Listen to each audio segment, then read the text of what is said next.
Hello everyone, সবাইকে অনেক অনেক অনেক ভালোবাসা আমার নতুন একটা ভিডিও নিয়ে। প্রথমেই তো শুরু করব সবাইকে শুভ নববর্ষ বলে। সালটা বাংলার 1432 পড়ে গেল। সত্যি করে বলবে জানতে না, আমি বলার পরে জানলে। এইবারকার পয়লা বৈশাখটা আমার কাছে অত্যন্ত অন্যরকম, কারণ ছোটবেলা থেকে প্রতি বছরই বাবা এই পুজোটা করে আসে। বাবা চলে যাওয়ার পরে এটাই আমার প্রথম পয়লা বৈশাখ বাড়িতে করা।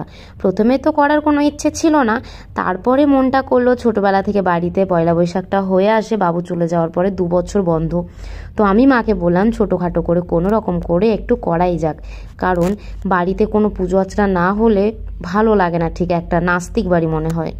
বাবা চলে যাওয়ার পরে যেহেতু ব্যবসার হালটা আমি ধরেছি, তাই এবার কিন্তু পুজোটা আমার নামেই হবে। সত্যি কথা বলতে আমার কাছে এই জিনিসগুলো পুরোটাই নতুন আর একটা আলাদা রকম অনুভূতি বলতে পারো, কারণ বাবার জায়গাটা আমি কিছুটা হলেও চেষ্টা করছি নেওয়ার। হয়তো আমি কোনোদিনও নিতে পারবো না, তবে একটু একটু করে চেষ্টা করছি। তোমরা সবাই আশীর্বাদ করবে যেন সেই কমতিগুলো আমি কিছুটা হলেও পূরণ করতে পারি। সত্যি কথা বলতে না, নিজেকে এখন একটু হলেও বড় বড় মনে হয়, কারণ এখন কম বেশি আমার বাড়ির ডিসিশন আমার কথাতেই হয়।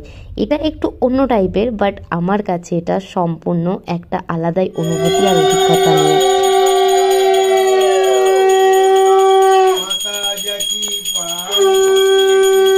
হতে পারে আমাদের এখন প্রচুর সমস্যা সম্মুখীন হতে হয়, এবার দেখো যেমন সমস্যাও আছে তেমন তার সমাধানও আছে।